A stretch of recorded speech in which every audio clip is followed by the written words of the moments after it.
Team के coach बनते ही गौतम गंभीर के साथ बहुत सारी चीजें अभी से घटनी चालू हो गई हैं। भारतीय टीम का जो श्रीलंका के अगेंस्ट जो प्रदर्शन चल रहा है, खासतौर से ओडीआई क्रिकेट में, वो बहुत ही घटिया रहा है। पहला वनडे मुकाबला टाई हो गया था, बहुत अच्छा खेल रहे थे, जीत निश्चित थी।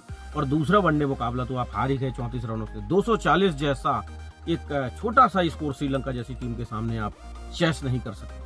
इस टीम में विराट कोहली भी है, रोहित शर्मा, कोई भी ऐसा प्लेयर नहीं है, बैट्समैन नहीं है। मैं मानता हूं कि गेंदबाज के तौर पर जसप्रीत बुमराह की कमी खल रही है, लेकिन इतना बड़ा स्कोर नहीं बना है। 300-350 जाकर के 400 बना हो वनडे में, श्रीलंका ने मारा हो। आप बुमराह करके बनाएंगे, बुमराह स्कोर को कम करते तो ऑलरेडी जो आपके बॉलर्स उन्होंने अपना पूरा काम किया है और श्रीलंका को 240 पर समेट दिया है। 229 पर समेटा था पहले ओडीआई मुकाबले में, लेकिन आप उसको चेस नहीं कर पा रहे हैं। रोहित शर्मा भी है, रोहित शर्मा तो खैर बहुत बेहतरीन बैटिंग कर रहे हैं। वर्ल्ड क्रिकेट में रोहित से बड़ा कोई बल्लेबाज इस वक्त है नहीं है। 37 साल की उम्र में ये बंदा इस तरीके की बैटिंग कर रहा है कि मानो एकदम युवा बल्लेबाज हो। वहाँ पर विराट कोहली भी है, केएल राहुल हैं, कौन नहीं आपके श्रेयस अय्यर हैं, शिवम दुबे हैं, दो ऑलराउंडर घुसे पड़े हैं उसमें। अक्षर पटेल हैं, वाशिंगटन सुंदर हैं, कुलदीप यादव हैं जिनके नाम डोमेस्टिक में 2 शतक हैं। तो आप ऐसा नहीं है कि बैटिंग आप कहें कि बैटिंग में गहराई नहीं है, आखिर तक बैटिंग है। आप सिर्फ मोहम्मद सिराज को छोड़ दीजिए, अर्शदीप को, लेकिन सिराज भी हिटिंग करना जानते हैं अच्छे से। तो आपके 9 नंबर तक बढ़िया बल्लेबाजी है और जिन्होंने डोमेस्टिक में बहुत अच्छा किया है। और अक्षर पटेल का बल्ला भी ठीक ठाक चला है, लेकिन बाकी के जो प्लेयर है ना, खासतौर से शुभमन गिल, विराट कोहली, केएल राहुल, ये 3 बैट्समैनों ने पूरी तरीके से निराश किया है। और गौतम गंभीर के ऊपर सीधे सवाल हो रहे हैं। गौतम गंभीर जब कोच बनाए गए थे, उसके पहले बीसीसीआई के सामने एक बहुत बड़ी शर्तें रखी थी। अच्छा खासा रुपया भी मांगा था, 12 करोड़ रुपया मिलता है बतौर कोच गौतम गंभीर को। 7 करोड़ रोहित को मिलते हैं, 7 करोड़ विराट कोहली को मिलते हैं, लेकिन गौतम गंभीर को 12 करोड़ बीसीसीआई ने माना है। गौतम गंभीर की और भी शर्तें थी कि जो मेरे साथ जो कोच होगा, बॉलिंग कोच, उसको मॉर्निंग मार्केट रखेंगे। साउथ अफ्रीका में केकेआर के साथ रहे हैं गौतम गंभीर के साथ, उस चीज़ को भी हमें बीसीसीआई ने माना है। चलिए ठीक है। रेयान डूसेड आयरलैंड से आते हैं, उनको चाहिए था बतौर फील्डर, बीसीसीआई एग्री नहीं थी, लेकिन गौतम गंभीर ने कहा टीम खराब प्रदर्शन करेगी तो मैं जिम्मेवार, अच्छा करेगी तो मैं जिम्मेवार। बीसीसीआई ने कहा चलो ठीक है। अभिषेक नायर को रखा है, अभिषेक नायर ठीक है, उनके नाम अच्छा खासा एक्सपीरियंस है, उनको भी रखा गया है, लेकिन फिर भी ये टीम प्रदर्शन नहीं कर पा रही है। तो अब सवाल गौतम गंभीर से होंगे।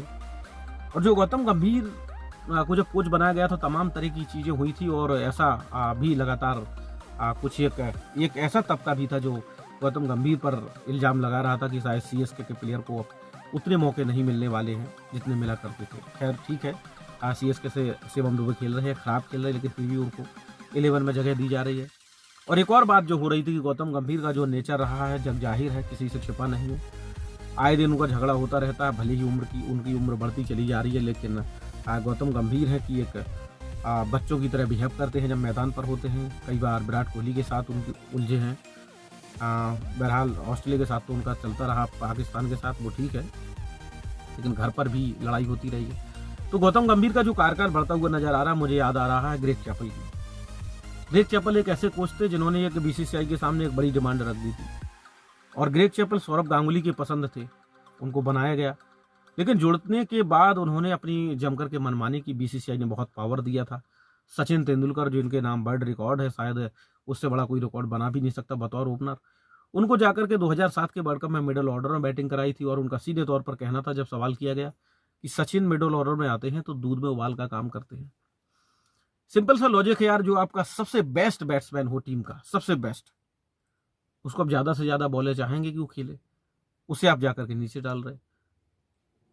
आप ऐसा तो चाहेंगे नहीं कि आपके साथ ऑप्शन है सचिन है और ईशांत शर्मा है, और आप कहें कि नहीं ईशांत ओपन करेगा, ईशांत आगे खेलेगा और सचिन जाकर के नंबर 9-10 पर बैटिंग करेगा, तो क्या होगा वो प्रदर्शन। वही ग्रेग चैपल कर रहे थे और हंस ले रहा था कि आप बांग्लादेश से भी हार गए थे और नॉकआउट में ही आप बाहर हो गए थे। नॉकआउट से पहले जो लीग स्टेज था उसको भी आप क्रॉस नहीं कर पाए थे और बाहर होकर के चले आए थे। ये ग्रेग चैपल के टाइम पर चला था, टीम में जबरदस्त फूट थी। तो अभी बहरहाल कहना जल्दबाजी होगी थोड़ा सा, लेकिन फिर भी कहने वाले कहते हैं और उस चीज़ की भनक लग रही है कि जो सौरभ गांगुली जो गौतम गंभीर का कार्यकाल है वो ग्रेग चैपल से मेल करता हुआ नजर आ रहा है। बीसीसीआई ने अच्छा खासा पावर दिया है, पैसा दिया है, और गौतम गंभीर का भी सीधे तौर पर कहना है कि जीते तो मैं जिम्मेवार, हारा तो मैं जिम्मेवार। फिर यहाँ अर्शदीप सिंह का कोई कसूर नहीं है, ना यहाँ पर विराट कोहली का कसूर जाता है, ना केएल राहुल का, गौतम गंभीर का सीधे तौर पर कसूर जाता है। कभी सुंदर को ऊपर भेज देना, तो कभी रिंकू सिंह से बॉलिंग कराना, सूर्य कुमार यादव से बॉलिंग कराना। ठीक है, एक पीरियड था जब आप भारतीय टीम में सारे के सारे प्लेयर बॉलिंग करना जानते थे, चाहे सचिन तेंदुलकर रहे हो, वीरेंद्र सहवाग रहे हों, सौरभ गांगुली रहे हों, युवराज सिंह रहे हों, मोहम्मद कैफ ने बहुत कम बॉलिंग करी है, शायद टेस्ट में एक आधा ओवर डाला है। लेकिन बाकी के जो सारे प्लेयर थे, ज़्यादातर जो बैट्समैन थे, मैन बैट्समैन, बीबीएस लक्ष्मण रहे हों, उन्होंने भी गेंदबाज की है, कम की है, विकेट भी निकाला है टेस्ट क्रिकेट में। तो वही शायद मुझे लग रहा ट्रेंड चल रहा था। खैर, इस तरफ सोच तो ठीक है, लेकिन उसका रिजल्ट जब पॉजिटिव होगा तब तारीफ करेंगे। आप हारे हैं तो निश्चित तौर पर आपकी जवाबदेही बनती है, और उस तरीके के फैसले लें, अभी इतनी जल्दी में ना पड़े। शुरुआत बहुत अच्छी हुई थी गौतम की बतौर कोच, एक छोटी सी टीम मिली थी श्रीलंका, लेकिन वहाँ पर भी आप पूरी तरीके से फ्लॉप रहे हैं। और शुक्र मनाइए जो तीसरा ओडीआई मुकाबला हो वो भारत हारे ना।